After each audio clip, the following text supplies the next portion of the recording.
While riding through the Davy Crockett National Forest with her husband and newfound dog, Bucky, Linda encountered a huge dog man that she describes as being between 8 and 9 feet tall, between 8 and 900 pounds in weight. The encounter scared her so bad that to this day she can't go out into the woods. Linda, welcome to Dogman Encounters Radio. Thanks so much for coming. Thank you for having me. To start things off, Linda, what kind of experience do you have being out in the woods? My husband's an Eagle Scout, and we used to camp and hike, and even after we had children, we would still spend a lot of time in the woods. And I love the forest. As a kid, I was in the forest all the time. Have you done a lot of camping? Used to, in the past. Nothing is more fun than sitting around a campfire with the kids and my husband and trying to roast marshmallows on coat hangers that I brought, being outside. Do you live out in the country? No, we live on a golf course, but we're at the end of the city, and there's woodlands behind the houses across the street from me. Is that a large woods? Fairly, yes. And there's a lake in it. In the lake, people fish in the lake, and 2 policemen were fishing there and had a Sasquatch encounter and actually reported it. 2 policemen reported a Sasquatch sighting. Wow, you've got some activity close then. Yes.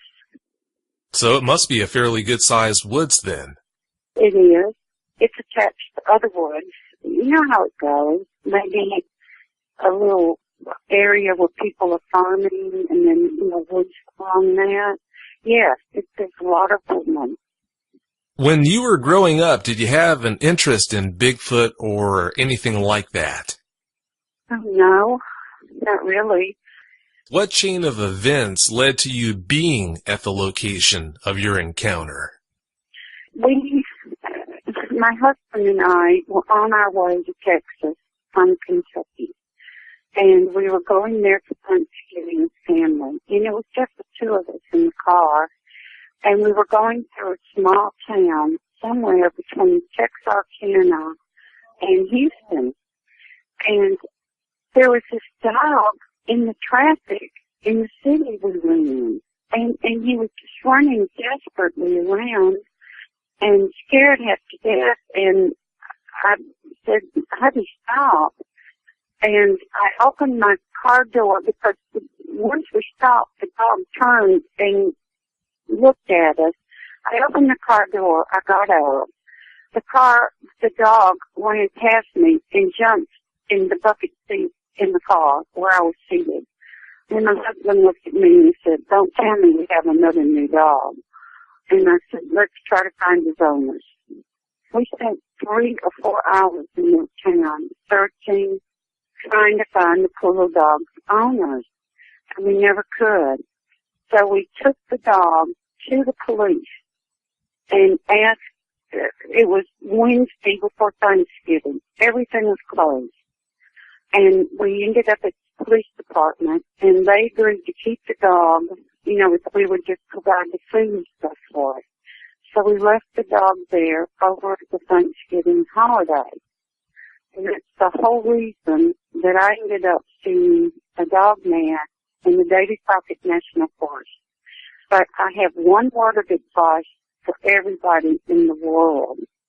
Never on your GPS program in the shortest distance from any town between Texarkana and Houston, because you'll end up in the Davy Crockett National Forest on a dirt road with the biggest ruts I've ever seen in my life. My husband is still fussing about driving on that road. Seriously. Yeah, it sounds like you learned a hard lesson. We did. And then, of course, I saw the dog man. So it was rather harrowing event, the whole thing. It sure sounds like it was. Before you talk about your encounter, please tell us about the topography of that area where you saw it. It was heavily forested. We were on, it was probably wide enough to be called a two-lane dirt road. The road was really rugged, and there really wasn't much to look at. I was in the front seat, and the dog that we rescued, Bucky, had his head up between the front two seats. He was looking out the window. He was as cute as he could be. And I was petting him and reassuring him. So I was looking out the left side of the car, looking forward and to the left side, watching the topography, watching the woodlands go by. And that's how I ended up having my sighting. What time of day was it, Linda? It was a sunny day, a nice day for Texas. It wasn't hot, it wasn't cold. It was a very nice, clear day. It was a good day for traveling. Thankfully, no raining because the road was dry. If the road had been muddy, we would have never made it through there. Not in that big Suburban. Was that in the afternoon that you had that encounter? Yes, it was. It was in the afternoon. We had to leave Houston and go back to the small town where we left Bucky, and we had to stop at Walmart and buy dog equipment. After you found Lucky and were ready to head back home, take us from that point on. What happened? Well, we had our GPS unit, and from that small town, Hubby programmed in the shortest distance from where we were to Arkansas. That's where we had a hotel reservation for the night. And Hubby followed the GPS. And that's how we ended up in the middle of the Davy Crockett National Forest on a deeply rutted dirt road. That's the reason all of this happened. Without the dog, there would have been no sighting. Without the car going slowly, there would have been no sighting. It just, all the events had to work together perfectly for me to be able to see the creature that I saw. I go to Texas for Thanksgiving with family. We end up rescuing a dog, getting lost in the Big Crockett National Forest, and seeing a dog man that I didn't even know was a dog man. What's a dog man? I'd never even heard of a dog man. I only knew about Patty. So once I started researching, it sort of, I was terrified, to be honest. Well, I don't think anyone can blame you for that. These aren't teddy bears. Please tell us all about your encounter. You said that the GPS directed you through the Davy Crockett National Forest. You were on a heavily rutted road. You had your husband in the Suburban. Was it just the three of you, or was anyone else there? It was just the two of us, and the dog's name was Bucky. Justin, my hubby, just really wanted to get to Arkansas because we had a hotel reservation. And honestly, from that small town, I think the route number through the Davy Crockett National Forest was either 6 or 7. I cannot really remember, but it was a single-digit route. And at the very end of the awful washboard dirt road, there was some concrete road and a few houses. But that was after miles of nothing but forest and rutted dirt road. Well, seriously, if it were not for Bucky, none of this would have ever happened. We would not have been on the road. I wouldn't have been turned that way, looking out that side of the car window. We wouldn't have been going slowly enough for me to see it. It just all worked together so that I could see this creature. How did that unfold? You turned to tend to Bucky, and how did this unfold? Okay, well, I was twisted in my seat, petting Bucky, and stroking him and talking gently to him because he was he was frightened. And I was looking out the front half on the left side of the car. I was in the passenger seat. I was looking at Bucky, my hubby, and out the front window ahead of the car a little bit. And I noticed a clearing.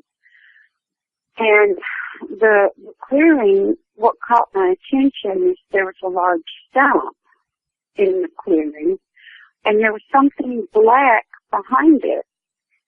And I thought, wow, a bear is out in December. By this time it was December.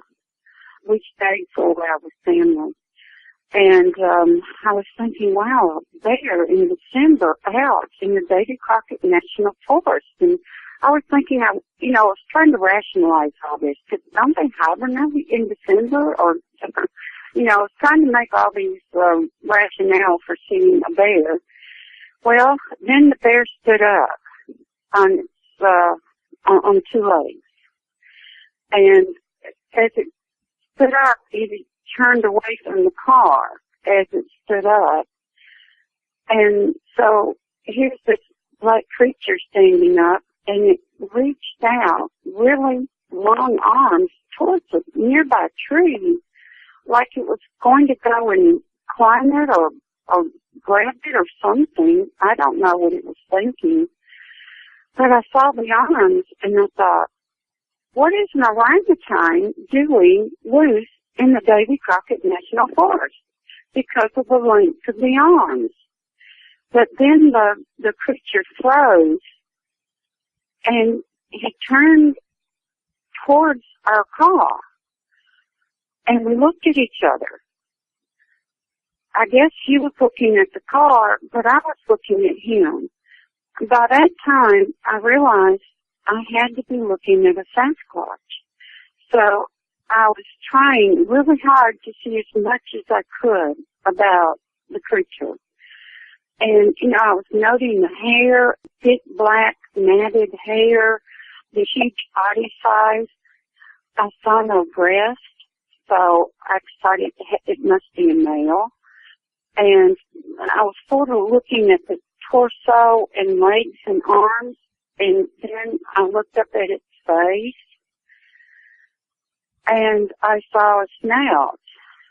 And I remember thinking, I don't remember Patty having a snout. Is that just, is Patty's snout bigger than it looks in the Patterson-Gimlin film? I was rationalizing the whole thing as it was occurring. Okay, this is a Sasquatch.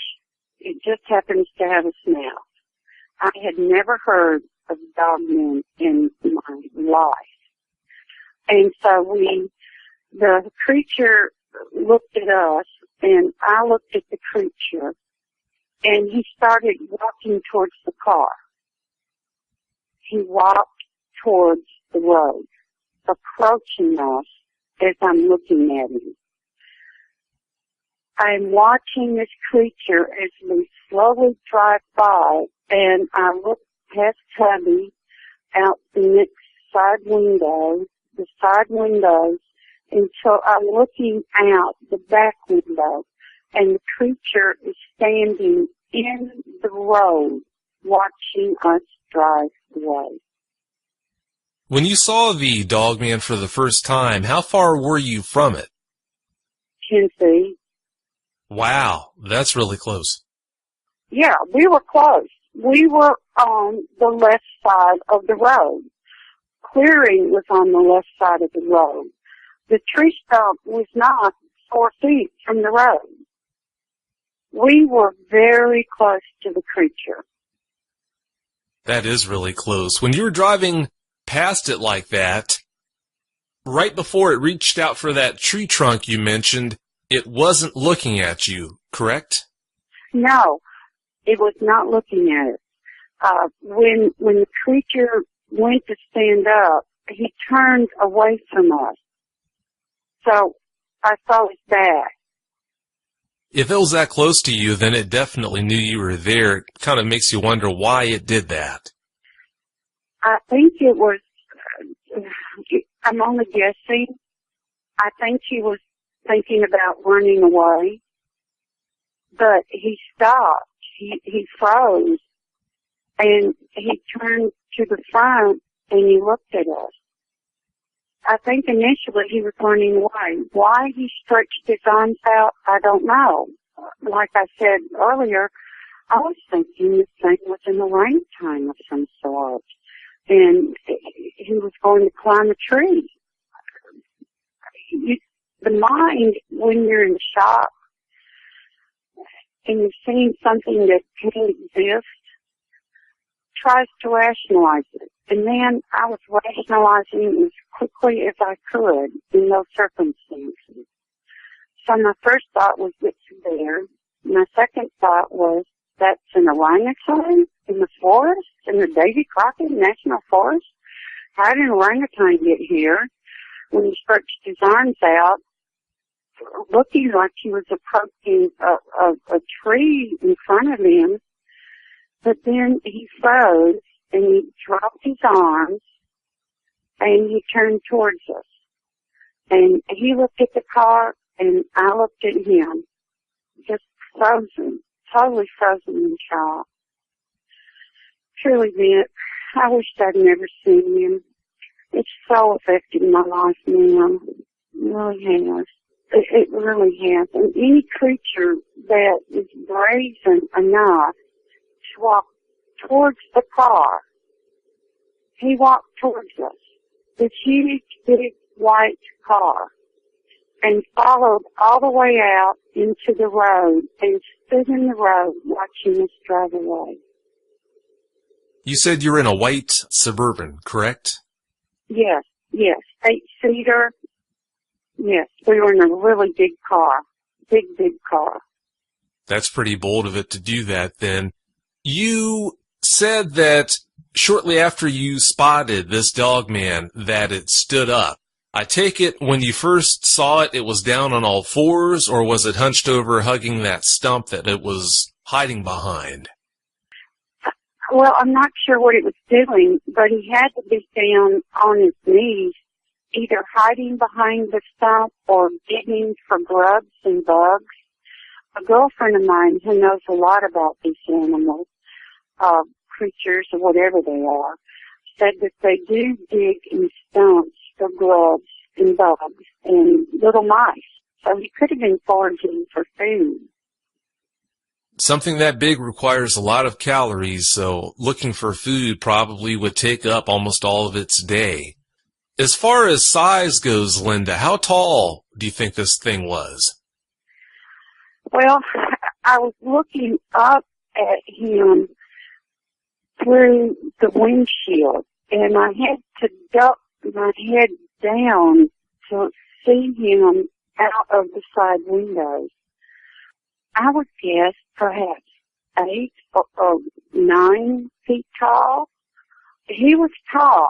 My hubby is 6'3", his brother is 6'5". I'm around tall men. The other pathologists my husband works with, they're 6+ feet. So I'm used to looking at tall guys.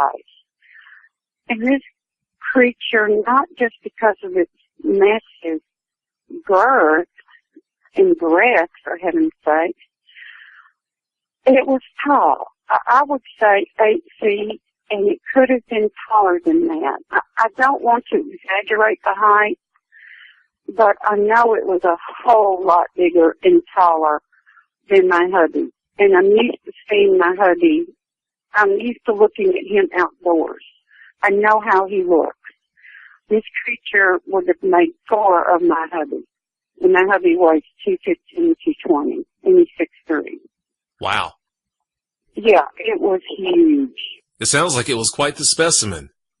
Yes, he was. I guess if I'm going to see one, God gave me a unique specimen to see. That he did. While you were rolling past, you said it looked at you, you were obviously staring at it. I'm sure that image of what you saw, that face looking right at you, that has to be burned into your psyche forever. Oh, yeah. Yeah. Did you ever hear it make any sounds? No. We were in the car with the windows rolled up. I never heard any sounds. Thank goodness the windows were rolled up, huh? Well, I guess. I don't know. He never got close enough, thankfully, to be able to reach into the car or anything.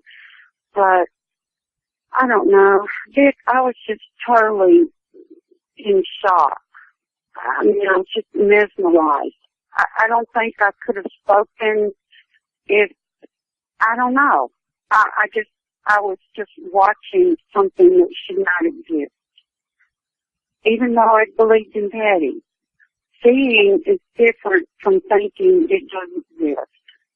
Oh, sure. Yeah, when you see it firsthand, in person like that, that removes any doubt whatsoever that it is real. And once you know that they are real and that they are out there, it definitely changes the way you look at everything. So no one can fault you for feeling that way. You mentioned how close it was to the vehicle as it went past. You also mentioned that it had really long arms, as you noticed when it reached out for that trunk. When it stood up, how long would you estimate its arms were? I mean, would its arms hang down to its knees, or what? His arms did not reach his knees, but they did go down below his bottom. They were between his bottom and his knees. They were really long legs, long arms. I have no clue why the creature turned away from us and stretched his arms out. But he did. I'm trying to rationalize. You know, I'm seeing something that I've never seen before, and I'm trying to rationalize what I'm looking at so that I can comprehend it. So when what I thought was a bear stood up on two legs, as he stood up, Vic, he turned away from us. He stood twisting away from the car so his back was towards us. And he stretched his arms out, and that's when I thought it was in wintertime. But I don't know if he was going to grab a tree. I don't know why he stretched his arms out, but he did. And he froze, and he dropped his arms, and he turned around and faced the car. It's hard enough to think for a person, let alone a dog, man. It really makes you wonder what was in its mind to do those things. But that's all right. When it reached its arms out like that for the trunk, were you able to see its hands clearly enough to see if it had claws or nails? I don't remember claws or nails. I just remember the long, long arms. And I don't want to accidentally make something up, thinking I saw something that I did not see. He had hands. I can tell you that. But I was so shocked and trying to see everything. I don't remember claws. I really don't. That's all right. That's such a small factor in the big picture that you were trying to take in the shocked state that you were trying to deal with. No one can fault you for that. As far as its legs go, Linda, were you able to see its legs clearly? Yes. Yes. Oh, good. Did it have legs that were canine in appearance with that backwards knee look? Or did it have hominid-type legs like you would expect a Bigfoot or a man to have? Hominid and huge. He was very, very tall, as I've already said. At least 8 feet, if not more. He could have been 9 feet. But his legs were massive. And I saw him twist and stand up and turn towards us. And this was a big creature. Huge. And, yeah, legs, a big tree trunk on each side of his body. But it was in proportion with the body. Everything about this animal was huge. He was a big creature. He was tall. He was built like a football linebacker. And he wasn't human. Were you able to see its feet?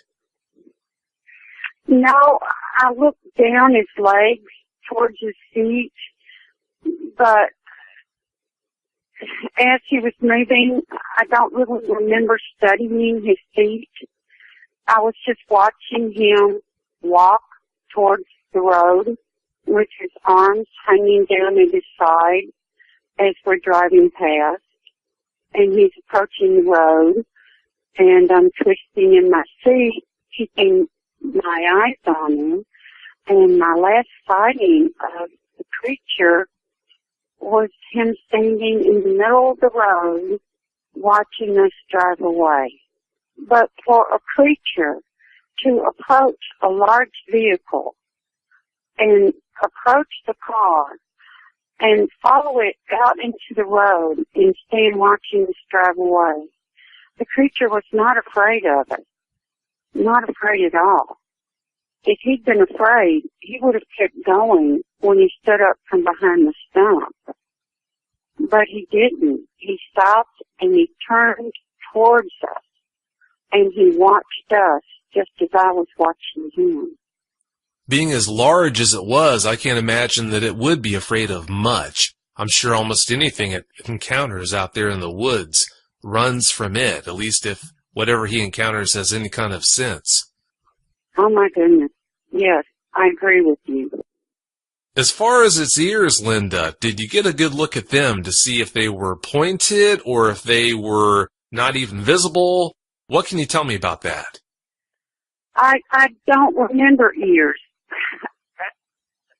His hair was matted. I think if his ears had been sticking up, I might have noticed them. But I was sort of busy looking at the whole picture, just trying to grasp what I was seeing. One thing, the only picture I'd ever seen of a Sasquatch was Patty. And this creature was different from Patty. Patty had more of a rounded belly and butt and stuff. This creature wasn't like that. This creature was taller and straighter and a lot bigger than Patty. But in a lighter fashion. You know, it equaled his height. Do you know what I'm saying? Yeah, that makes sense. Yeah, he wasn't fat looking at all. He was just massively well built. You mentioned at the start of the interview that one of the ways this creature differed in appearance from Patty was the fact that it had a muzzle. I want you to go ahead and tell us about its muzzle as far as, was it a long muzzle like, say, a German Shepherd or a wolf would have, or was it more of a compact, shorter muzzle like a baboon would have? Well, it was like a baboon. I found a picture yesterday of a baboon online, and I was thinking that's what the top of the snout looked like. It was a flatter snout. And honestly, how do they eat with that kind of a mouth? I mean, he didn't open it. I'm glad he didn't. Well, yeah, but at least maybe I could have seen his teeth or something. But he never opened his mouth, so I don't know how wide it opens.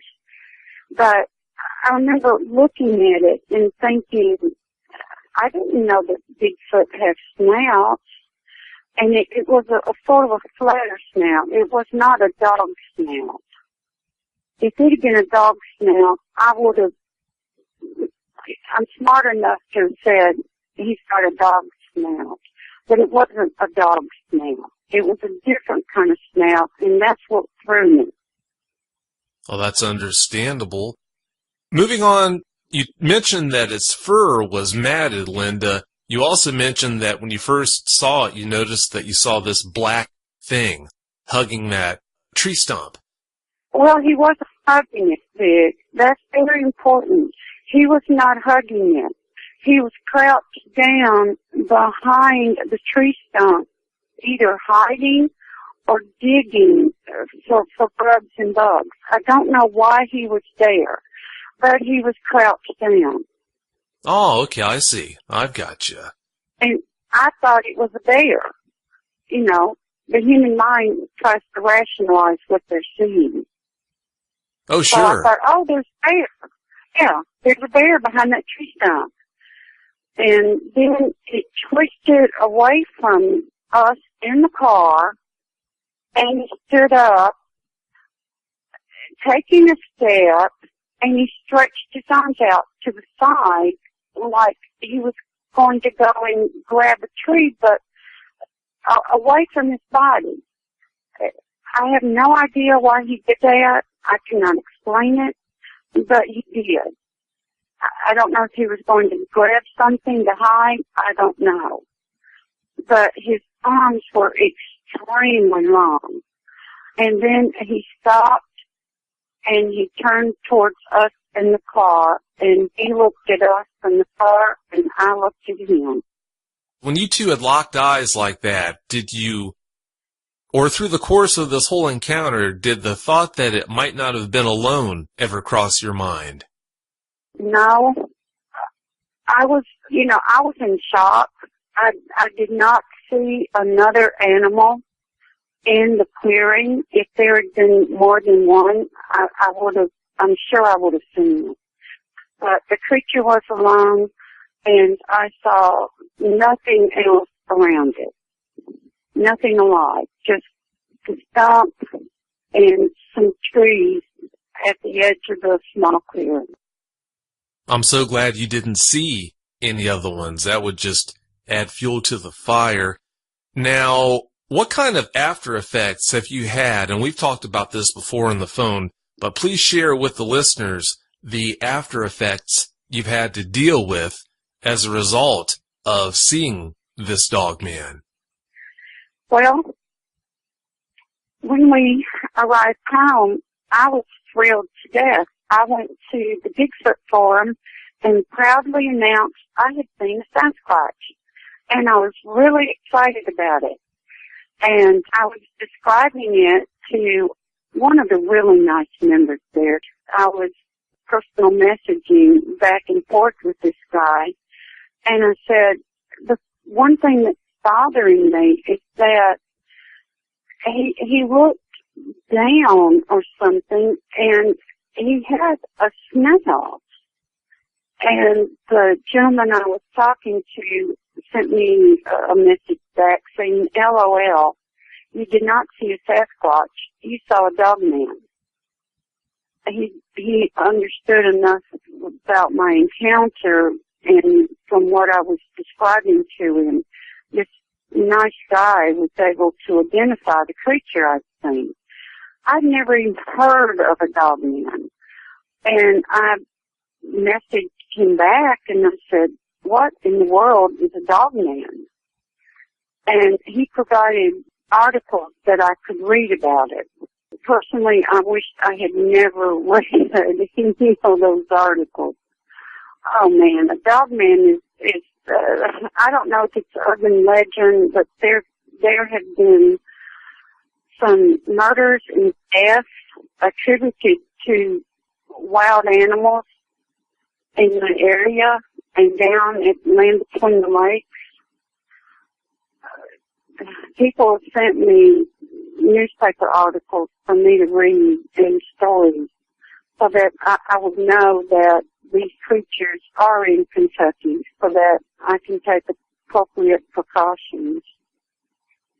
Of course, the best precaution would be to carry a mortar with me at all times, ready to fire. I think that's the only thing that would kill something like that. Yeah, it's a good idea to be prepared when you're out in the areas where they might be. Well, I don't have to worry about that, Dick. I don't have to worry about the areas where they might be, because you're not going to find me in areas where they might be. My life is totally changed. I cannot go in the forest anymore. I cannot go hiking and camping. Now that you know they're out there. Now that I know they're out there. I don't think Sasquatch scared me. It was the dog man and reading about the dog man and pulling up some of the newspaper articles where they have been involved in vicious slaughters of humans and pets that really stopped me from going out again ever in the forest. I really don't want to die being torn apart. No, that just doesn't sound like a fun way to go. That doesn't sound like a good time to me either. I can't blame you for being very cautious now that you know they're out there. As far as your family goes, do you let your children go out in the woods since you obviously live so close to one? Well, there's not too much I can do. They still go out, and they do not believe that these animals exist. They think I saw a shadow. They try to rationalize it away so that they're not afraid. And because of this book, I have become pro-kill to get a body produced so that innocent hikers and campers will at least be aware of one of the dangers to be found in the forest. You know, I'm pretty sure that Sasquatch, Bigfoot, dogmen are responsible for some of the people who go missing in David Paulides' books.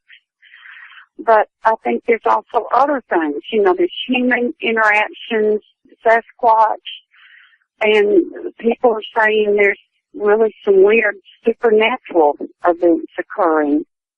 You know, with all the people that have disappeared, it really makes you wonder what was behind a lot of those cases. We're never going to truly know. Before you had your encounter, Linda, you didn't know that dogmen existed, but how open to the possibility would you have been that they did, in fact, exist? I probably would not have believed them. I would have never believed that something like this existed if I had not seen it. Never.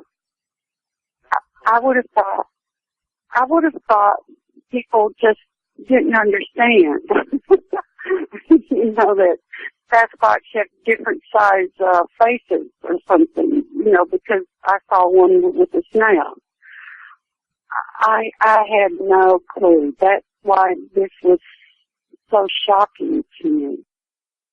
Well, you know how it is. You can never prepare yourself for an experience like this. When we're small, our parents tell us that monsters don't exist. And then, unfortunately, when someone like you comes along and you're in the wrong place at the wrong time, you see something like this, and next thing you know, you realize that they do. So that just unfortunately has a way of turning your life upside down. You know, I think I've had Sasquatch encounters without seeing them, but it was just playful stuff. When I was probably 7, 8, 9, some girlfriends and I would go off in the woods. I love to hike and be out in the forest. And we found this stream that had this beautiful sandy bottom, clear water area where we could jump in and swim and play, and we would go there all the time. Well, one day when we were there, we got pine cones thrown at us. Not trying to hit us, just, you know, around us. And after a bit, I got out of the water and I looked around. And I'm thinking, who's throwing the pine cones? They must be hiding behind one of those trees. Well, then a pine cone came from a different direction. And I thought, you know, we don't know who's out there. We're 3 little girls out here in the middle of nowhere. So it freaked us out, and we left. And we went back a couple of times after that, but it happened again, and so we stopped going. And now I had no clue about Sasquatch. So now I'm wondering if it was a Sasquatch, maybe a young juvenile, just throwing pine cones, interacting with us. But I think if it had been one of our friends, they would have giggled. You know, but I'll never know. But it just makes me wonder now that I know that they exist. You kind of look back over your life and think, I wonder if that could have been a Sasquatch here, there, or wherever. Back to talking about the ramifications of your encounter, Linda. How did your family react to you telling them about what you saw? Your husband, from what you've told me on the phone, your husband did not see that dog man. How did he react when you told him what you had seen? Well, my husband is a man of science. He's a pathologist. He sees things in black and white. He's brilliant, but regarding Sasquatch and creatures such as that, he's very close-minded because, you see, they do not exist. Uh-oh. So, obviously, I saw shadows, I saw a bear, I saw something that was not a Sasquatch because Sasquatch does not exist. Oh, of course. How could they exist? And I asked him to please turn around and go back because at the time I didn't have enough sense to be afraid of what I've seen. So I did tell him that I saw something, and I actually said, honey, please turn the car around. Let me go see if I can find some evidence. I was so naive. I guess I thought the creature just kept walking off. And maybe he left a footprint or something that we could take a picture of. I don't know. But I wanted to go back. And I'm very thankful that my hubby said, he looked at me and said, because of you rescuing this dog, having to spend $100 on food and toys and everything else, we're not going to make our hotel reservation tonight until about 3 a.m. And he said, I'm not turning the car around. You know what? I'm glad he didn't turn that car around. Me too. That's how naive I was, truly. I had no clue what those things were. And like I said, once I found out and I read about them, I was terrified. I never knew that something like that existed. You know, if I had seen the type 4 Sasquatch or Bigfoot species, I don't know. I think I would not have believed what I was looking at. But this thing was close enough to Patty to where I could rationalize it. It made sense because I believed Patty to be real. But if I'd seen the type 4 vid, I don't know how I would have coped with that.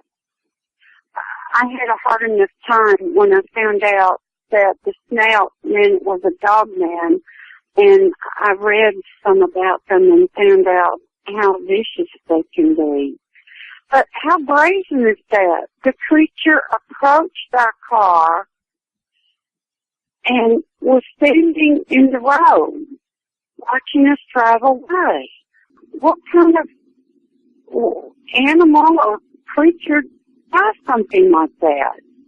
Usually they run, like he did at first, when he turned away from the car and stretched his arms out after he got up from crouching or digging, whatever he was doing behind the stump. He turned towards us, and he did freeze for a second, but then he started approaching us. And by the time we were 20 feet down the road, he was in the road watching us drive away. That's truly the definition of bold right there. After your encounter, Linda, did you ever look into whether or not there had been other reported encounters from the Davy Crockett National Forest with dogmen? You know, I never did that. I never thought about doing that. I did, when I got home, report my sighting and the location of it.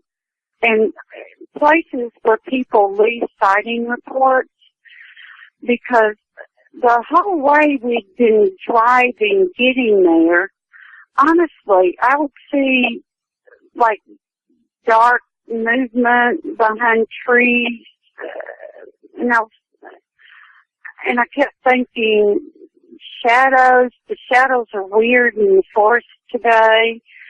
But then, you know, when the shadow behind the tree stump, you know, the creature stood up. As I look back, I'm wondering if they're not a good many Sasquatch, Dogman type creatures in the forest in that area.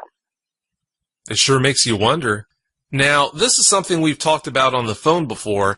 I want you to share this with the listeners so that they can get your opinion on this. What would you have to say to individuals that seem to just want to dismiss the possibility of dogmen even existing? The people that allude to the idea that this is just a case of mistaken identity, people are seeing a Bigfoot and mistaking it for something else. Well, I would understand why they would feel that way. That's exactly how I felt until I saw one. I just thought it was misidentification. I didn't even know these things existed.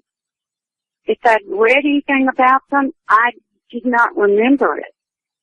But I would have never believed in this. I would have never believed in the type 4, the type 3, type 1 and 2, and I just found out what a type 2 is in the past couple of days.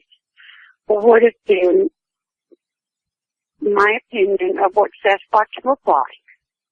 When you see something that looks like a Bigfoot, that is a shock, but since they look fairly close in appearance to how humans do, it's, in my opinion, not the kind of jolt that you would get from seeing a dogman out in the wild. Now, I can agree with that. You're looking at a huge, massive, tall, hair-covered creature. And that is shocking to begin with. And it had more hair than Teddy, I think, and it was matted down. But once, when I saw the snout, it was like my mind just cut off.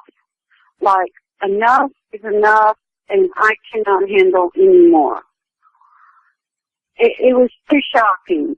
And he was approaching the car, and he walked out and watched us drive away. You know, Linda, the emotions that are coming across in our interview here, they bring a question up in my mind that I want to bounce off of you. For an eyewitness, for someone that's seen a dog man and unfortunately feels like they don't have anyone that they can talk to about their experience, this person feels like they don't have anywhere to go to try and get answers. What would you have to say to them? Well, I would say to reach out to believers on Facebook.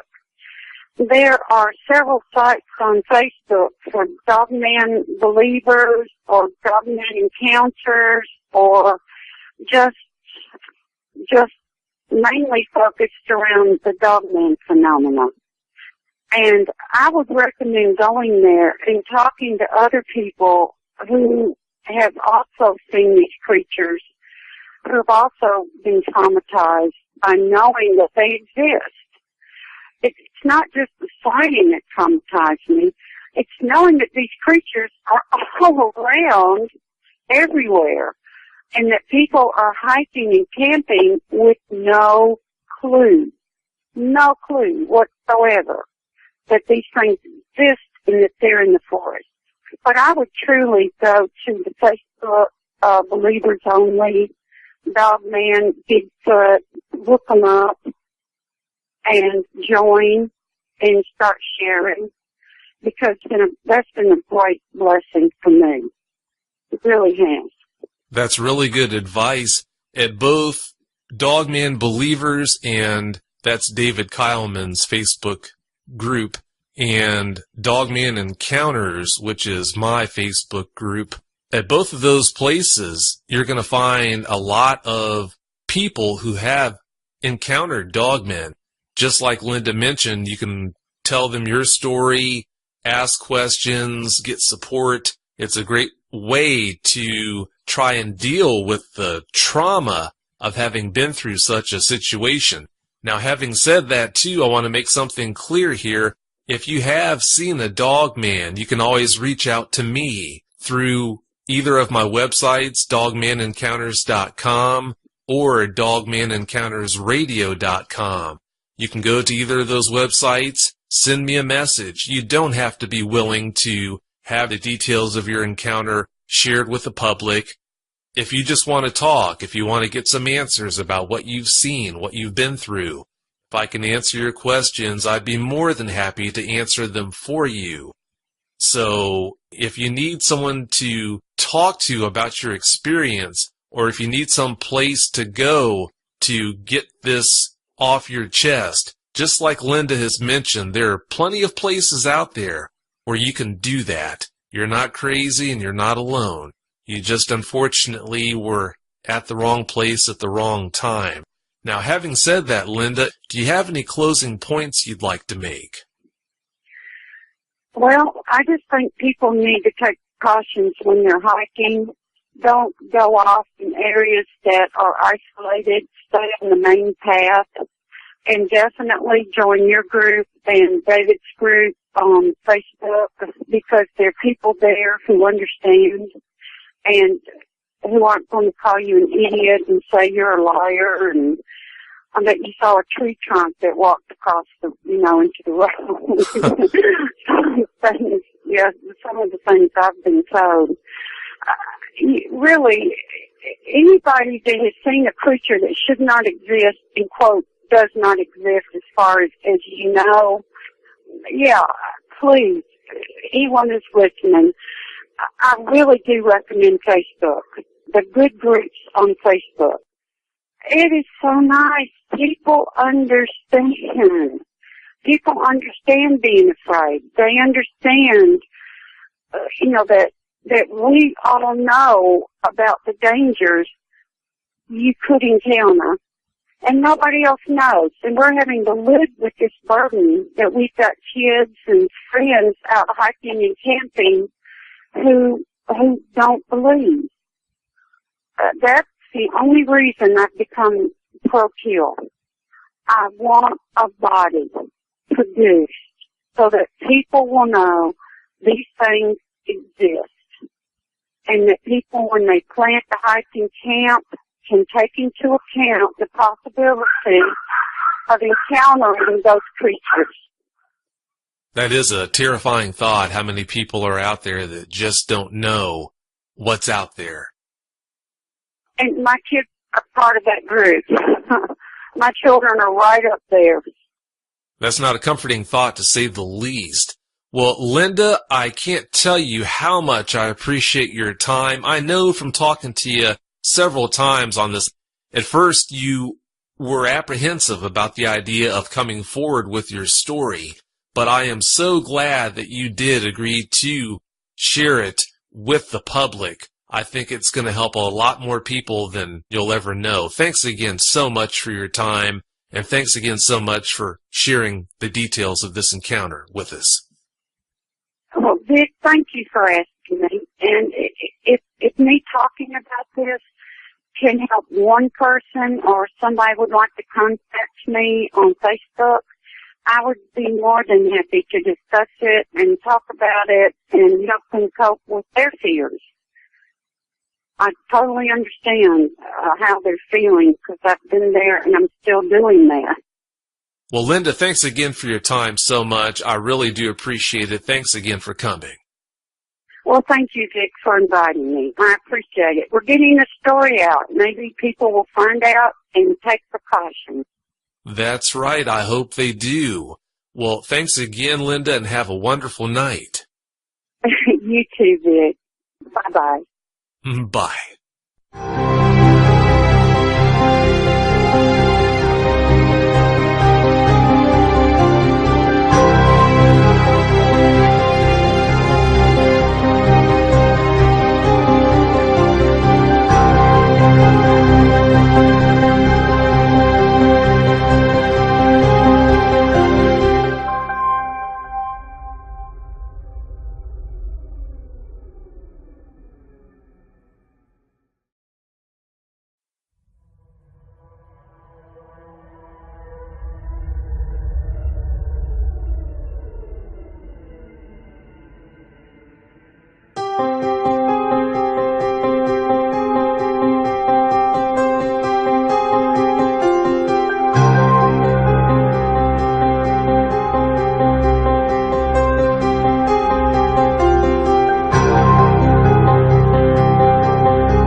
Episode 8.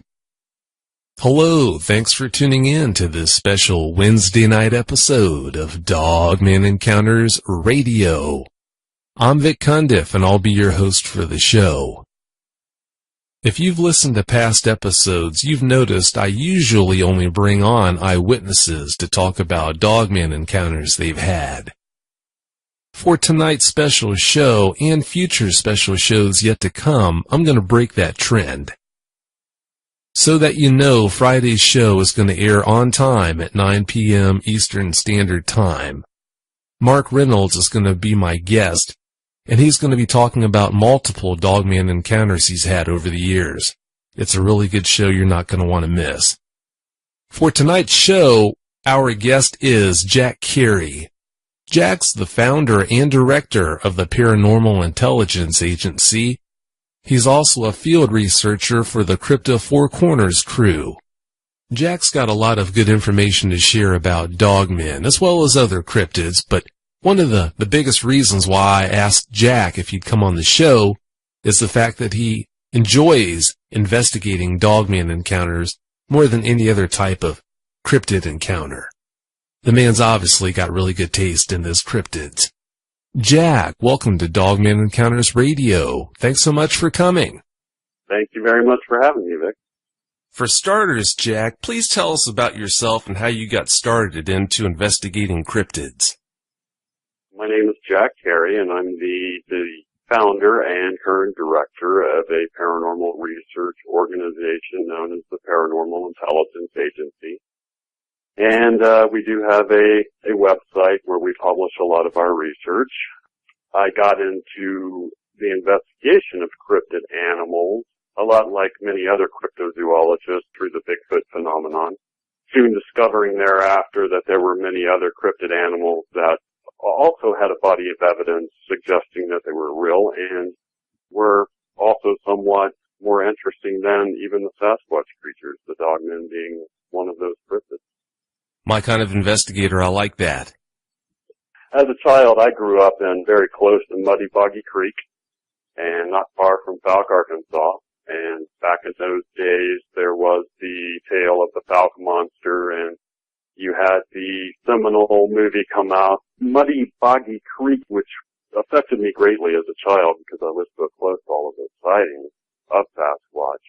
And I grew up with a Native American grandfather who also told me of their existence. So from a very early age, I was interested in cryptid animals, and that only grew and grew as I got older and began to actually undertake a lot of investigations myself. You did have a nice early start then. Oh, yeah, absolutely.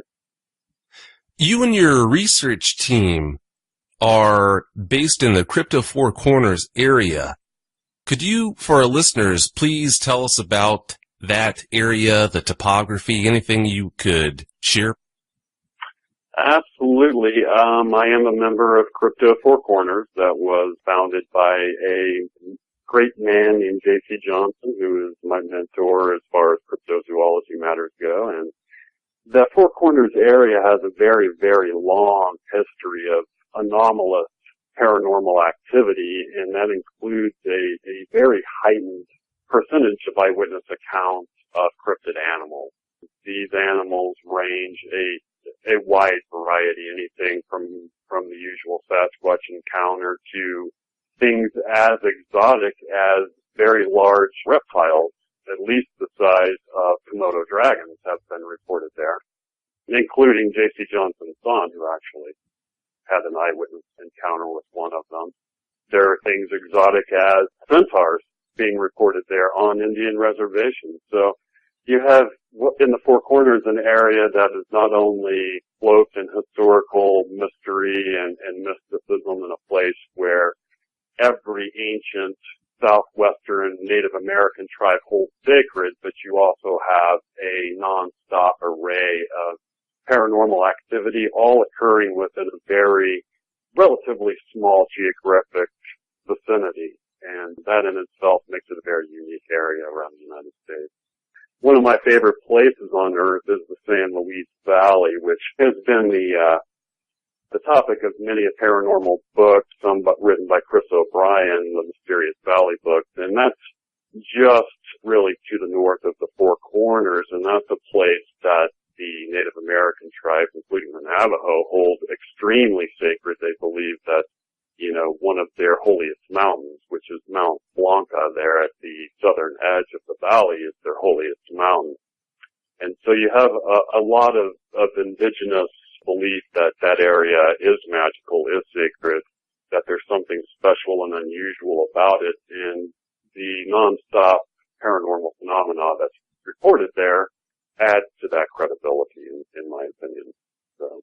Is that the valley where they say the deeper into that valley you go, the stranger the cryptids are and the more frequent your encounters become? You better believe it. And a lot of them believe that it is what they call a vortex area today.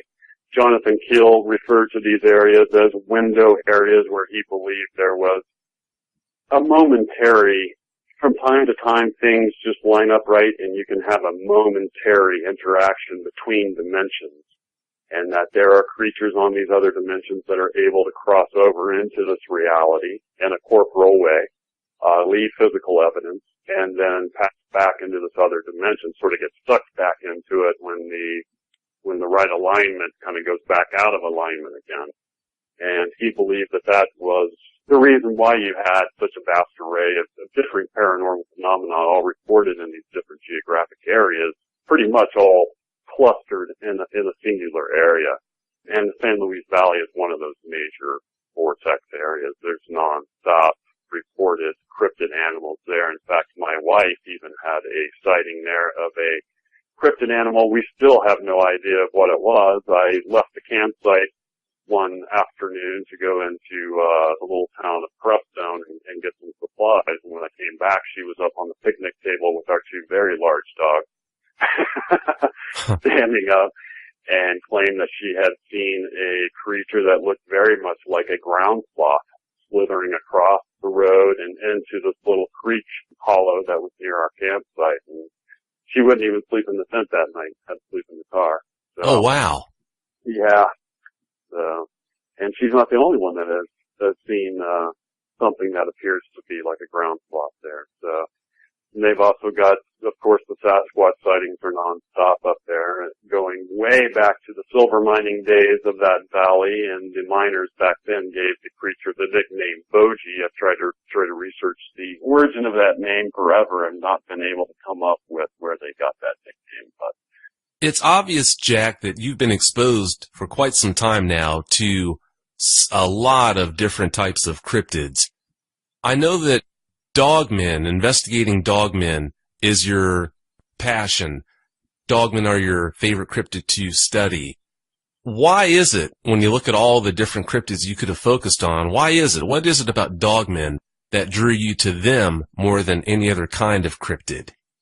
Well, you know, I was like everybody else in the cryptozoological community, being entranced with the idea that we were about to actually prove the existence of Sasquatch, and I can tell you that that is about to be proven. So I don't really consider that a mystery anymore. But it was in the pursuit of researching Sasquatch that I came across dogmen, and I have to tell you, I was quite skeptical in the beginning that these people were, in fact, seeing a dog-headed, upright walking creature. I could not wrap my head around that, even though I was exposed to nonstop paranormal activity and cases that we were going out on, including bizarre animal mutilation cases and things like that.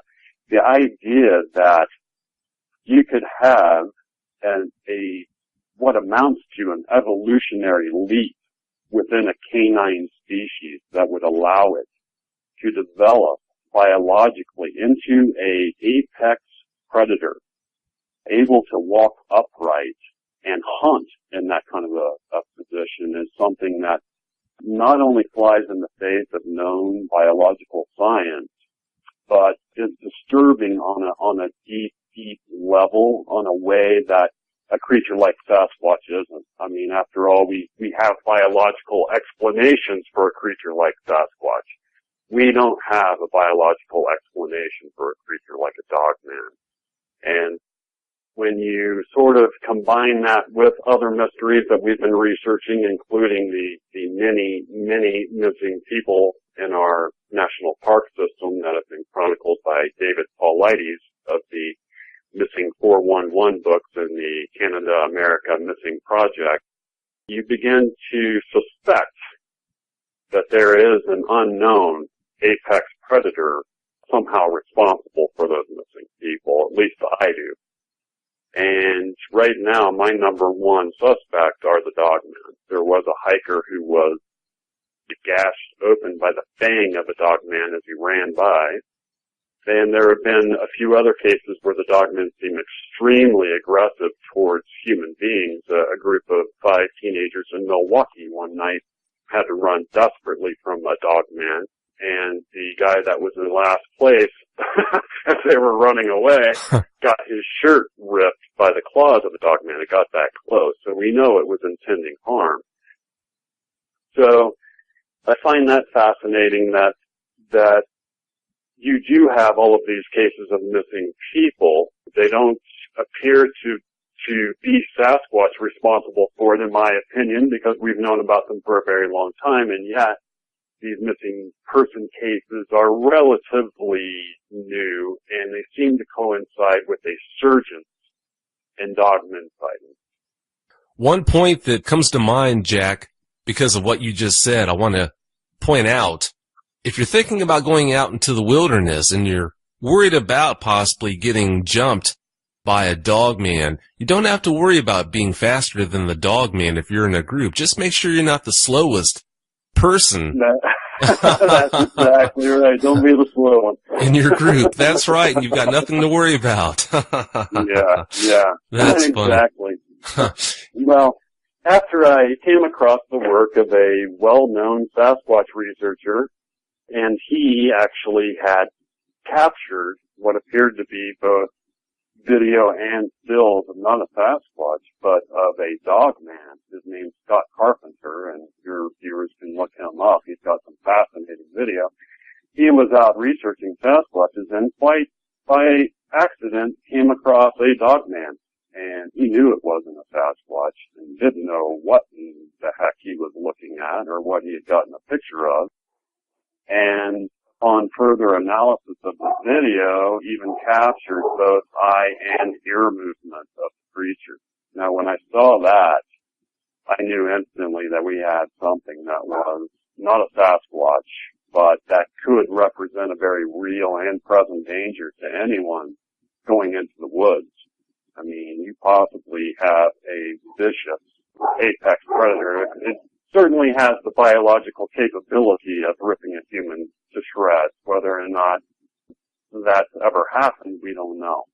But it could be the reason why we never hear about somebody being attacked viciously is because they just don't survive the attack.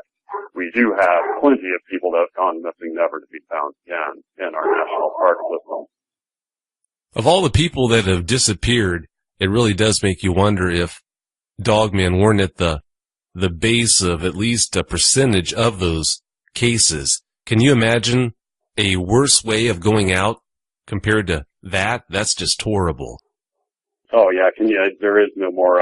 In my mind, there would be no more horrifying encounter than to have a face-to-face encounter with a dogman and for it to end your life. That would just be absolutely horrific.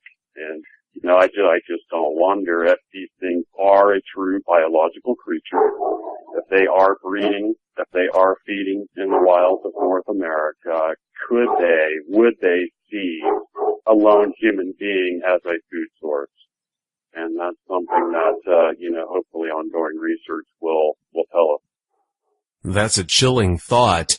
From your past statements, I don't want to come to conclusions. I want to ask you about this instead, just so I'm clear. It sounds to me like you look at Sasquatch as being a much more benign type of creature than dogmen. Am I hearing you correct on that? I do, and the reason why I have come to that conclusion is because I have read literally thousands of Sasquatch encounters, and although there have been a handful of cases where the creatures seem to exhibit aggressive behavior, it doesn't seem like they're too interested in feeding off of a human. They just want to run you off because they don't want you near their clan or their family or their hunting spot or whatever. And my mentor, J.C. Johnson, has taught me that, in fact, they have proven with the DNA samples they were able to obtain, over 100 samples, that these things do in fact have some human DNA. Seems to stretch back 15,000 years ago to a point where an unknown hominid interbred with archaic human females and produced this line. But yeah, I believe them to be at least benevolent if they're not cornered or messed with in a way that the dogmen may not be. Back to the whole dogmen and how dangerous they might be topic, Jack. What's the most unnerving encounter you've investigated from an eyewitness? The most unnerving, I've not had an actual person come up to me other than a witness who approached me and had a childhood experience and said that as a child in New Mexico, his family lived in a remote property outside of Albuquerque, New Mexico. And he claimed, and this was a guy that, from what I could tell, had no knowledge of any other paranormal activity, but he claimed that as a child on this property, his family would regularly take leftovers from the dinner table out to a rock outcropping on this remote ranch property and lay it out, and that a family of what he called dog-faced people would come out and feed off of it.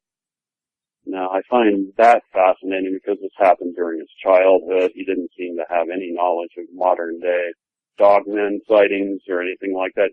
Actually seemed quite surprised when I brought up the topic of modern-day dogman sightings. So it's been one of those things that's been forever in my mind, and we've been trying to identify that exact property where he grew up so that we could go out and examine that rock outcropping. Another case that I recently examined came into Phantoms and Monsters, and it happened in South Dakota.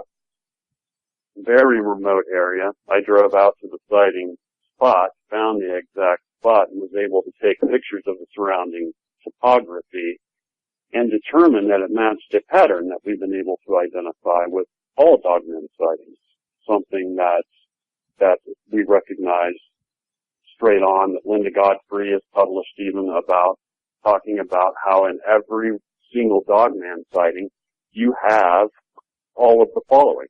You have either Indian mounds or relics, somewhere nearby, a Native American presence.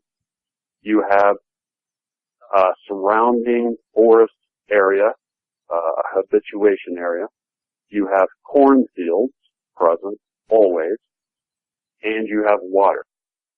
And every single one of the dogman sightings that have been chronicled, at least 3 of those 4 things are found in the eyewitness area.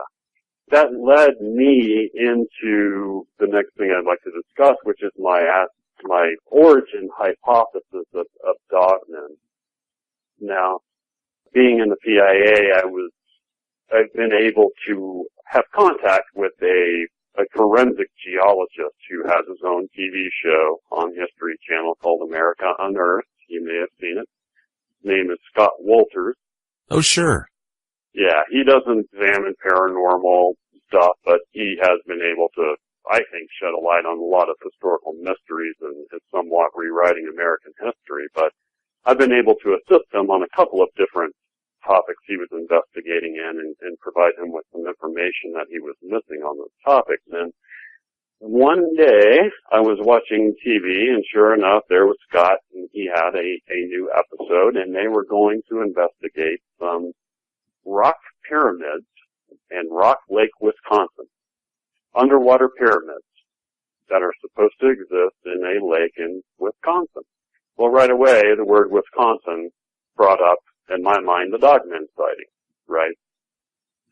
And not long into the program, he has on an expert named Dr. Robert Rodriguez. And this guy is an expert in the ancient history of the Aztec people. And I thought, wow, that's interesting.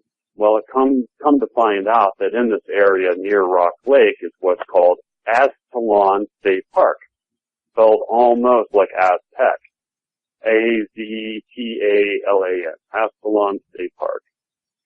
And it is believed, because they found both aerial mounds and step pyramids, earthen step pyramids in the state park, the very first pioneers that came across it believed it to be identical to the step pyramids found of the Aztecs in Mexico. So they named it after the Aztecs and believed that this was probably where they came from.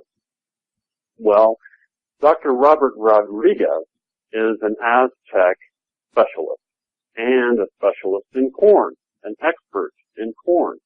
And come to find out, according to him, when he approached the Aztec elders and began to study their origin mythology, they all claimed that they came from a place in the extreme north, far north of Mexico, they said, and that the key to finding their origins was to follow the corn. Now, corn is sacred to the Aztecs beyond all other plants, and the thing about corn is that it doesn't grow wild. Corn must be tended by human hands. And as far as they're able to tell, it originated in southern Mexico about 7,000 years ago and came to North America 4,000 to 6,000 years ago. Now, archaeologists believe that these earthen pyramids near Rock Lake were actually created by what they call the Mississippian culture. There is reason to believe now, through Dr. Robert Rodriguez's research, that the Mississippian culture, which stretched all the way from Canada down to the Gulf of Mexico, ended up becoming the Aztec people. Now, the Aztec people had a long-standing prophecy, and their original tribal leader had a vision, and his vision was that the tribe should travel south from their place of origin till they came across an eagle eating a snake or a serpent on top of a barbed tree. And that is symbolism that you can find on the Mexican flag even to this day. That is the symbolism of the Aztec people. They believed that from this northern location, they traveled to where they reside today in southern Mexico, but that along the way, there were many stops. And Dr. Robert Rodriguez has gone to great lengths, basically proving that these Aztec people came from the Wisconsin, Michigan area.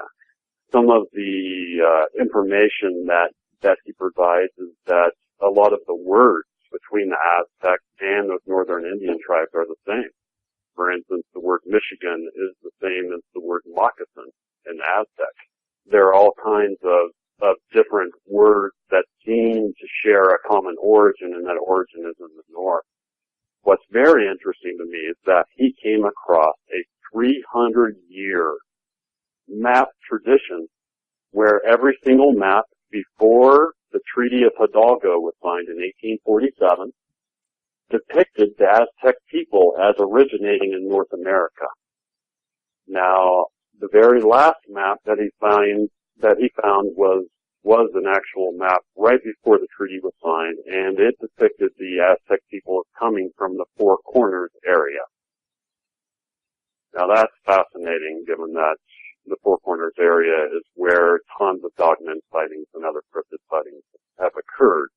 But he believed that he had also traced them back to the Great Salt Lake and then back north into the Wisconsin and Michigan areas. Now, when I heard Aztec and I heard pyramid and I heard corn, I thought, in Wisconsin, I thought immediately the thing that popped into my head, what is the likelihood that the Aztec people had a dog-headed deity and worshiped that deity? And so the very first thing I did was I went over and to my computer and I looked up dog-headed deities of the Aztec, and lo and behold, a deity popped up, and his name is Xolotl, spelled Xolotl. And just like Anubis in the Egyptian culture, he was the god of the underworld. Now, a lot of people believe that the Aztecs came out of the Mississippian culture, and they know for a fact that the Mississippian culture practiced ritualistic cannibalism, something that the Aztecs also later practiced in the form of human sacrifice. What are the odds that we have a connection to a Native American tribe that worships a dog-headed man god, that holds sacred corn, that came from the exact area that we consider ground zero for man-dog sightings, that followed a migratory path into South America that also seems to overlay perfectly the dogman sightings that have taken place all the way from as far north as Canada down into South America. You don't get as many on either coast, but that central area right there, which is the area they would have migrated through, is the area where you have most of the dogman sites. Even the Cherokee tribe, which is thought to have been heavily influenced by the Mississippian people, have their own term. They call it Hatek Ofi, spelled Hattackofi, and it literally means man dog. And so I began to think to myself, what are we looking at here? Did these Native American peoples actually come across this creature in the wild that long ago and then deified it and began to worship it because it was such a strong creature? Or are we looking at somehow a manifestation of an etheric spiritual entity caused by thousands of years of worship of this creature? And that's the similar question I began to ask myself. And this is where I really came across something interesting, which I'll relay to your audience, having to do with one of the very first highly documented sightings. Happened in 1936 at the St. Coletta School for Exceptional Children in Wisconsin. This was a school that housed troubled children, and there was a man there named Mark Shackelford who worked as a security guard for a number of years. The story was later relayed by his son, who actually told it to a news reporter. But when he was the guard at the St. Coletta School in Wisconsin, one night he claims that behind the main building, an Indian burial mound, he saw a dog-man creature with a wolf head, long human-like hands and claws, on its knees, digging furiously into this mound. Now, he stood there and he looked at it for a long time, and the thing eventually fled into the night. The next night, he thinks to himself, man, I'm going to arm myself with a big, heavy flashlight and go do my rounds, and this time I'll get a good look. If I see anything, I'll get a good look at it, and I know I won't be crazy. So he takes the flashlight, and he finds it in the exact same spot, sticking in the exact same mound. He's able to shine the light right on it and get a great look at this thing. He's able to describe the yellow eye shine, which is described non-stop eyewitnesses, which matches perfectly the biology of a canine, which does have yellow eye shine. But in his case, where it differs from all of the other cases that have ever been chronicled, he claims that the creature stood up, looked at him, and spoke a word. And that word was chronicled by Linda Godfrey as Gu-da-ra. Now, Gu-da-ra, if you break that down into its syllables, could be a place of ancient Judea. There is a place called Gadara, which was an ancient place in Judea. But in our research, what we came across was not Gudara, but a Spanish word, a word derived from Spanish and Mexican origins, and that word was Qudara, spelled Q-U-E-D-A-R-A. And Qudara actually means to stay, to keep still, don't move. Now, it's interesting that this thing spoke this word right before it turned and walked off. Spoke a Spanish origin word in an area that was only 6 miles from the Aztlán State Park, where recently the Aztecs originated.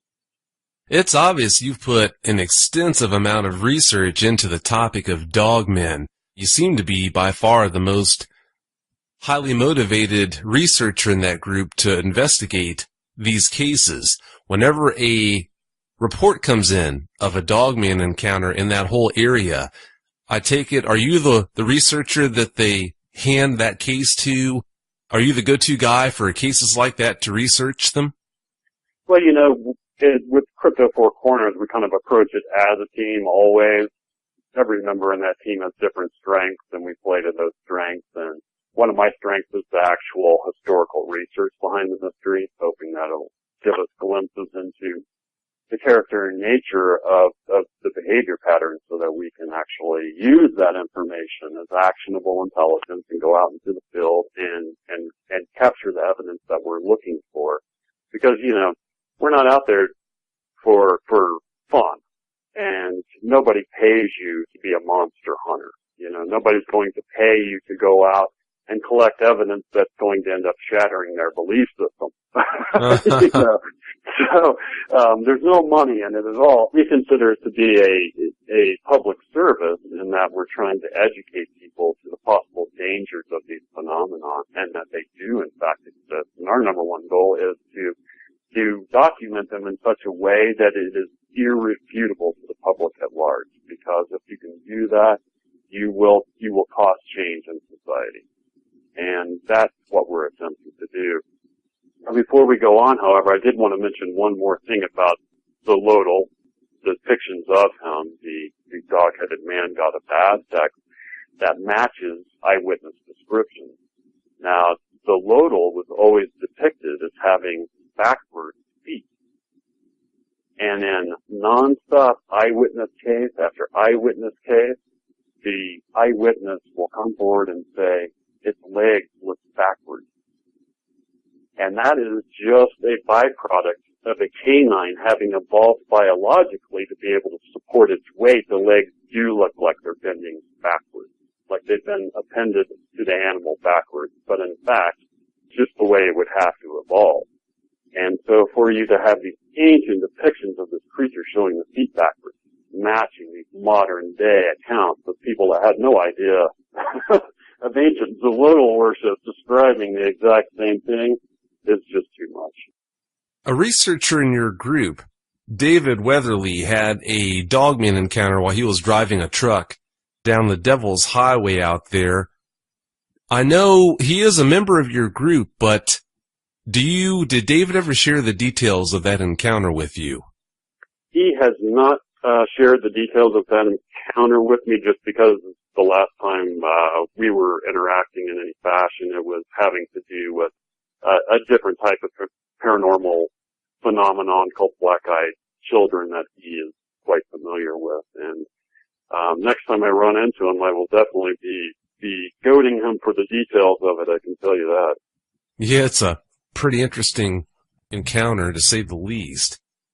Your mentor, J.C. Johnson, says whenever you set up camp in the Crypto Four Corners area, you're the main attraction for what he calls the furry ones. He also says that the furry ones will do things to people that camp there to let them know that they're around and watching them.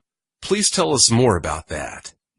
Oh, absolutely. Well, I know for quote-hand experience exactly what he's talking about now.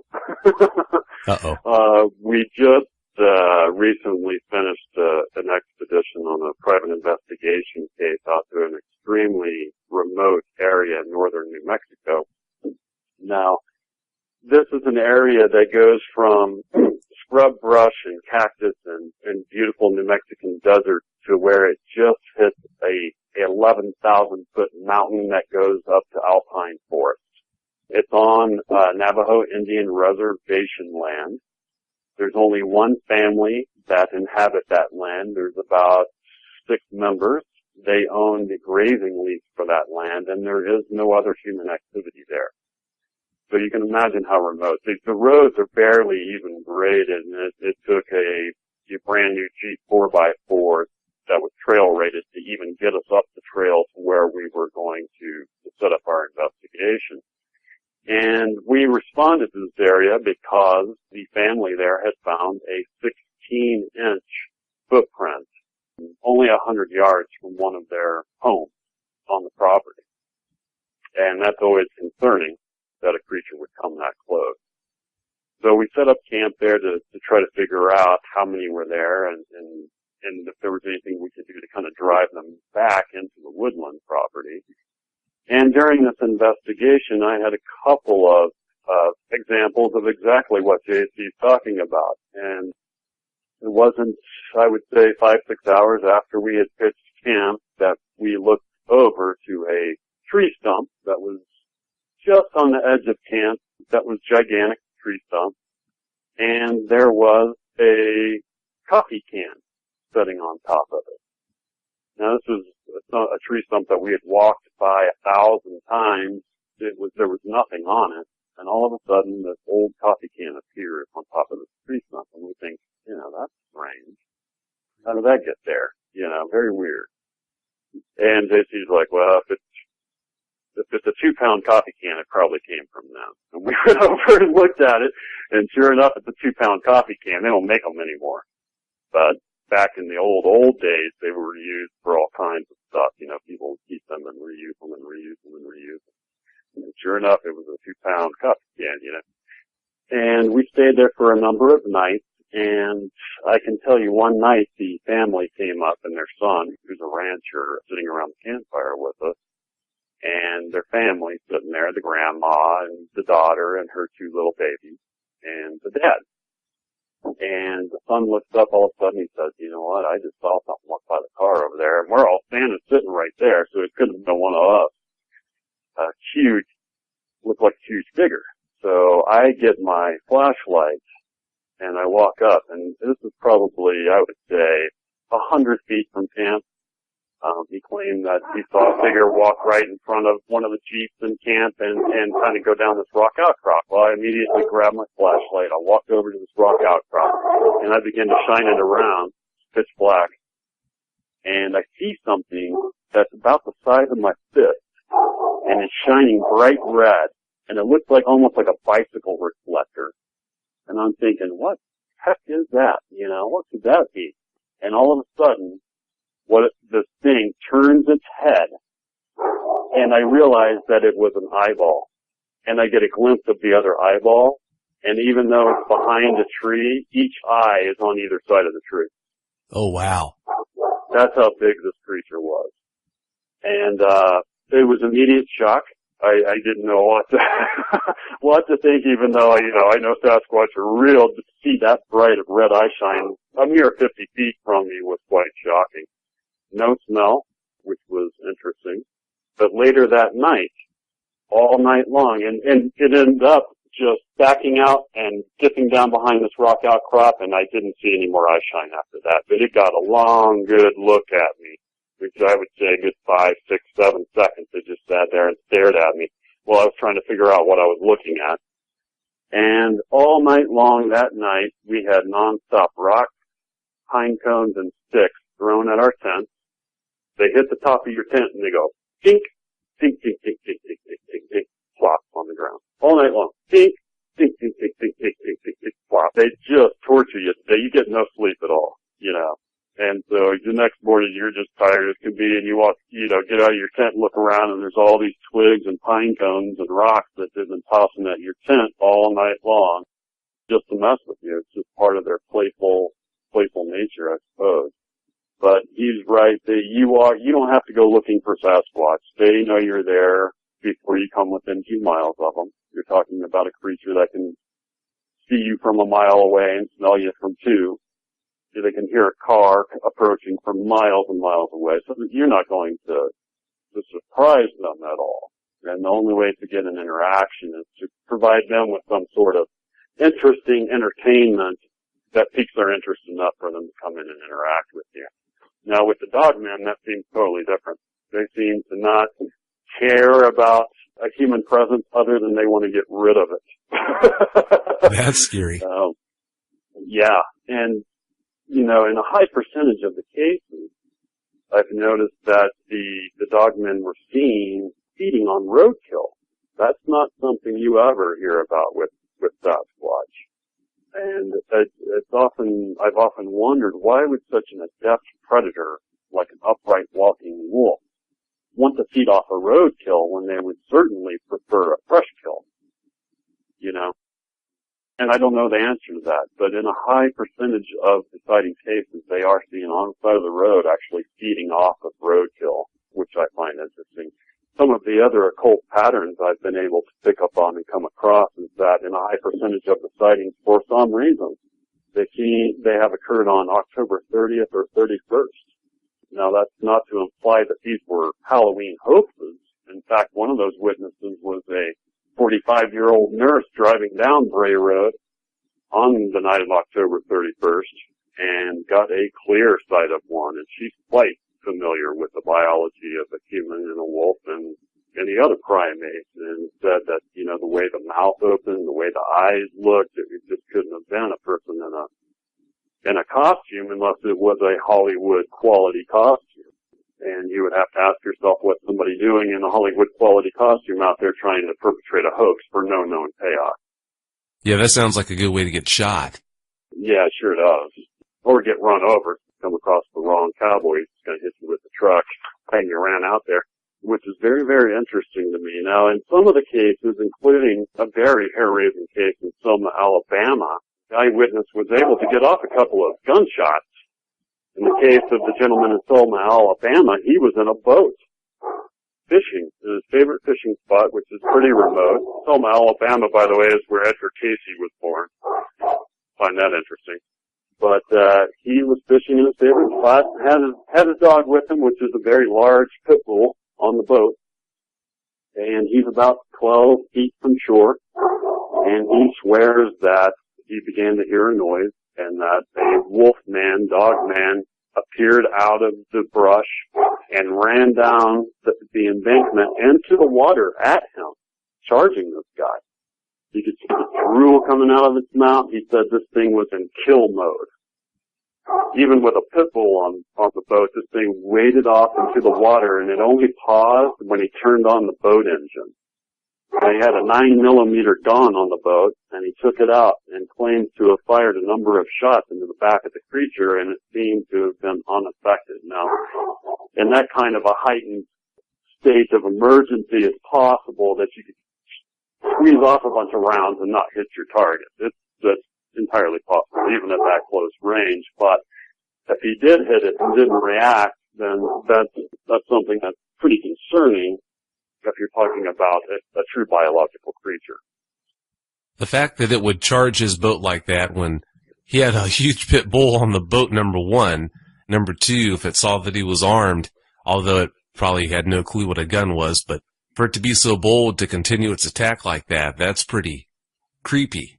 Yeah, very, very creepy, and to me shows at least the possibility that they could be a real threat to any human being in the woods.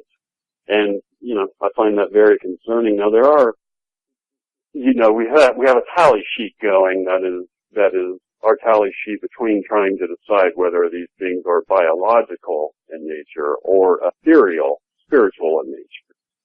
And there's a few interesting things. For once, on the biological argument side, they leave footprints. They leave wounds on victims. We know that from the jogger in Ontario who had his hip gashed by one. They are seen eating other animals. There are multiple sightings where they are spotted with offspring, indicating that they are breeding.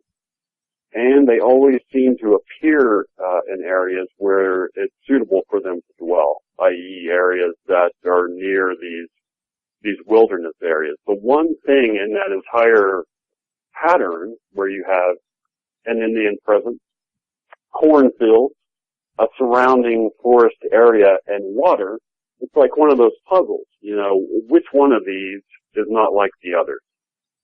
And when you look at that, the one thing that stands out that's not like the others is the cornfield. And it's interesting that corn doesn't grow wild, that it has to be tended by human hands. And it almost seems like the dogman phenomenon and the cornfields go hand in hand. And the one way you can connect those two things together is through this Aztec connection. These people that worshipped corn, their number one deity was the corn god, and their number one goddess was the corn goddess, and Xolotl was one of their underlings. So, but for corn to show up time and time again in eyewitness sightings, for it to have this Native American connection, for it to be connected to a people who worshipped a dog-headed man god and worshipped corn, all is pointing us in the same direction. That's where we stand really right now on the mystery. As we continue to examine each and every eyewitness account over and over again, pulling out ever more detail and trying to make ever more connections. In time, I believe that will give us a much wider picture of what's going on here. And more importantly, how to prove it to the rest of society, because in the end, that's really what it's all about. There's some other occult connections, but I believe those connections came far after the original modern-day sighting accounts occurred. For instance, there was a group of Satanists apparently operating out of a farmhouse near Bray Road, where a number of these sightings took place. And at that same time, the sheriff in the Lynn County area was discovering dozens of canine bodies that had either been decapitated or their hearts removed. And it is claimed by some of the locals there that this group was trying to conjure a werewolf to do their bidding. But you have to realize that this was years and years and years after those original sightings. So I don't think that that's really connected. But you have to take all of that information into account. There was one eyewitness that was apparently threatened by an unknown person, individual, hinting that they were part of some group desiring secrecy, but you have to take that with kind of a grain of salt, considering all of the historical sightings and information that seem to be pointing us in a different direction. Now, there's one interesting area that your listeners probably have never heard of, and that's called twilight language. And the world's greatest cryptozoologist, or the most celebrated cryptozoologist, I think probably J.C. Johnson's the greatest, but Loren Coleman's been able to get quite a bit of attention through the years for his site, cryptomundo.com, and he published a book called Mysterious America, wherein he talks about so-called twilight language. And this was first discussed in a book called The Rebirth of Pan, but it appears that there are certain place names and family names where over and over again there are paranormal activity seem to be related to those names. The most prominent of those place names that seems to be related to paranormal activity is the name Lafayette. Now, the author of The Rebirth of Pan says that's because the word Lafayette has the French word fay in it, which means fairy. And that's something Lauren Coleman also mentions, that in non-stop areas that have the name Lafayette, you also have very strange cryptid animal sightings. Well, the township where Bray Road is located is the township of Lafayette. And I find that very interesting because there are a number of other cryptids that are also reported in that area. So, twilight language is also something that is pointing us in the direction of this being a very, very paranormal-like phenomenon. It's a tangled web. It is. It is. It's like a rabbit hole. The further you go down, the deeper and darker it seems to get. But I do believe that we are on the correct path because there's just too many coincidences, especially with the Lodal, the early accounts, especially from Mark Shackelford, who I believe to be one of the best accounts. His account is so good because all of the elements of his account are elements that end up turning up in all of these accounts going down through history, and these are people that had no knowledge of his account. So he was the security guard who had the creature speak the word Kudara. Translated from Spanish, it means stay. The creature was literally saying, stay, don't follow me or you're going to get hurt. Which to me adds credence to his entire account because he didn't even understand what the creature was saying. And then for it to turn out to be this ancient Spanish word and to have this Aztec connection, we believe is something that's phenomenal as far as our discoveries go.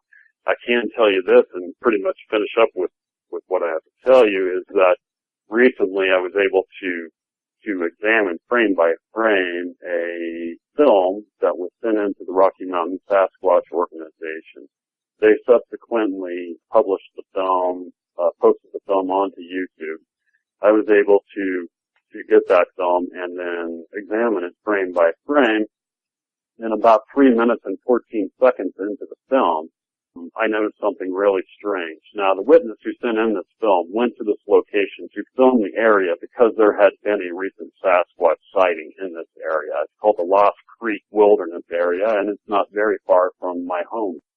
And so he went with another researcher to just get some film footage of this area where the sighting took place. And while he was there, he kind of noticed a black spot out in the forest. But he was using a pretty low quality camera, and although in the film he tries to zoom into it, you can tell he's not seeing anything. It just looks like a black spot. And on the film, the original film, it just kind of looks like a black spot.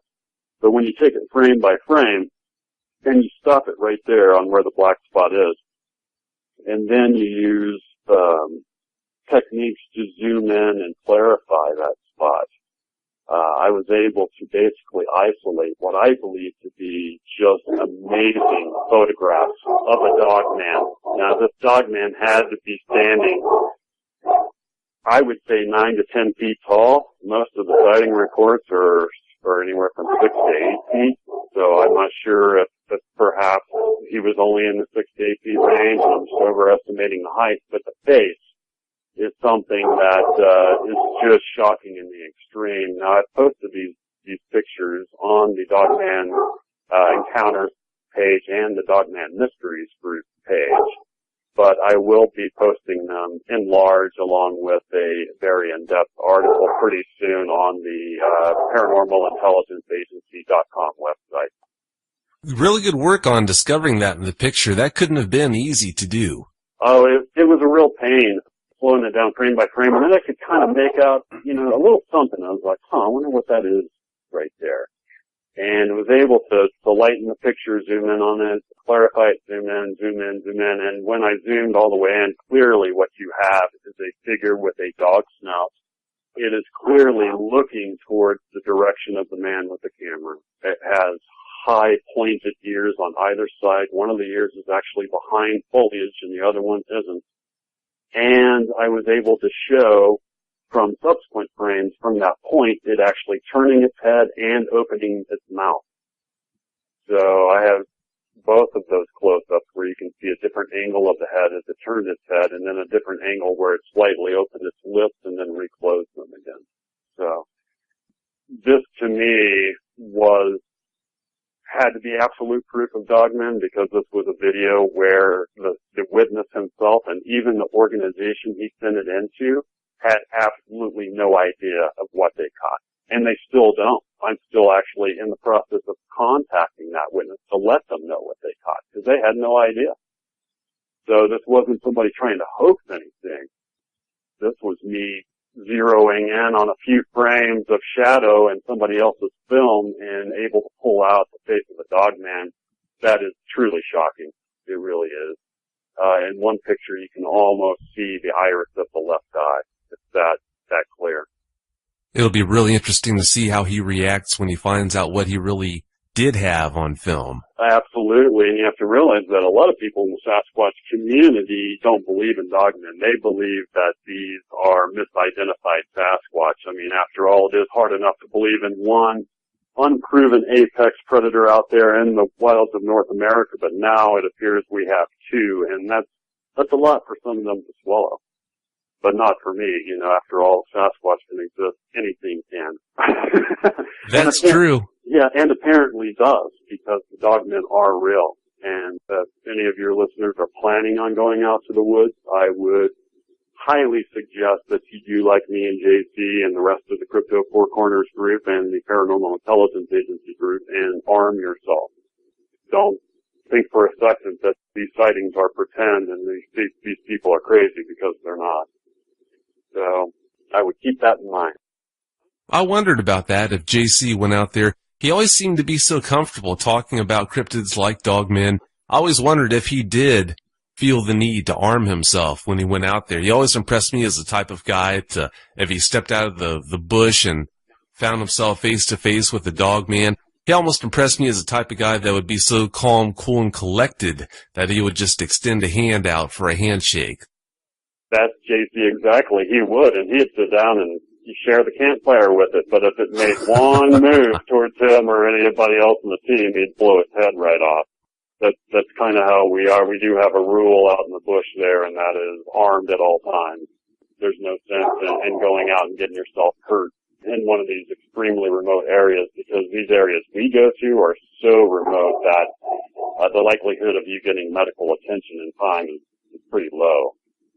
So we err on the side of caution, and we do carry weaponry that would allow us to put down a very large animal should that become necessary.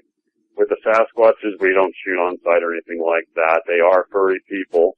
We are attempting to get irrefutable video proof of them, and we have an area now that we believe we're going to be able to do that in. The area I described on the Navajo Reservation, which we'll be returning to time and again. But yes, very much so. We recommend, if you're going to go into the woods these days, arm yourself. There are things out there that you never could believe existed and that are lurking in the shadows of the wilds of North America. Words of wisdom. Well, Jack, I really appreciate you coming on so much. Do you have any closing points you'd like to make before we close the show? You know, the one closing point I would like to make is a quote from Sir Arthur Conan Doyle. When you eliminate the impossible, whatever remains, however improbable, has to be the truth. And what we're attempting to do is eliminate the impossible so that we can discover the truth and bring it to the public. Good words, Jack. Really good words. Well, thanks again so much for your time and sharing all that good information with us. Hey, I appreciate it, Vic. Anytime.